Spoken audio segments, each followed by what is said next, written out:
الحمدللہ رب العالمین وبہ استعین واشہد ان لا الہ الا اللہ وحدہ لا شریک لہ واشہد ان محمدا عبدہ ورسولہ اما بعد۔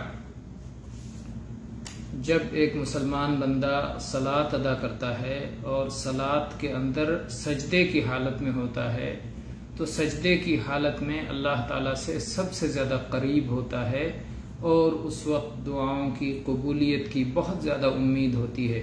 اس لیے نبی کریم صلی اللہ علیہ وسلم نے مسلمانوں کو حکم دیا ہے کہ وہ سجدے میں اللہ سے زیادہ دعائیں مانگیں۔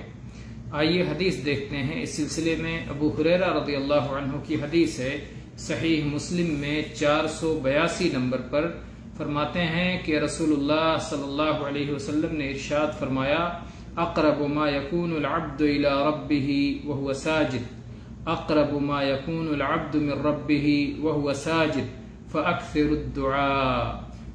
بندہ جب سجدے کی حالت میں ہوتا ہے تو اپنے رب سے بہت زیادہ قریب ہوتا ہے، لہٰذا خوب دعائیں کرو۔ تو اللہ کے نبی صلی اللہ علیہ وسلم نے سجدے کی حالت میں خوب دعا کرنے کا حکم دیا۔ اسی طرح سے صحیح مسلم کی ایک اور حدیث ہے 479 نمبر پر، جس کے راوی عبداللہ ابن عباس رضی اللہ عنہما ہیں۔ فرماتے ہیں کہ رسول اللہ صلی اللہ علیہ وسلم نے فرمایا، الا وانی نہیت ان اقرأ القرآن راکعا او ساجدا۔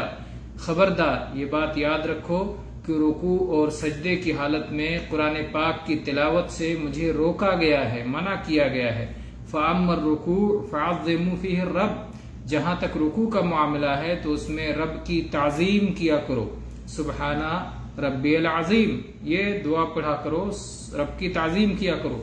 وَأَمَّا السُّجُودُ فَاجْتَهِدُوا فِي الدُّعَاءِ، اور جہاں تک سجدے کی بات ہے تو اس میں خوب محنت کر کے دعا کرو، دعا کرنے میں خوب محنت کرو۔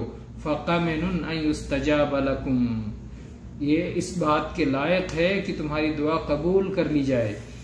سجدہ یہ حالت ہے، ایسی حالت ہے کہ اس میں دعا کی قبولیت کی بڑی امید ہوتی ہے، لہذا سجدے کی حالت میں اللہ تعالیٰ سے خوب دعائیں کرنا چاہیے۔ واللہ تعالی اعلم، والحمد للہ رب العالمین، وصلی اللہ علی نبینا وسلم۔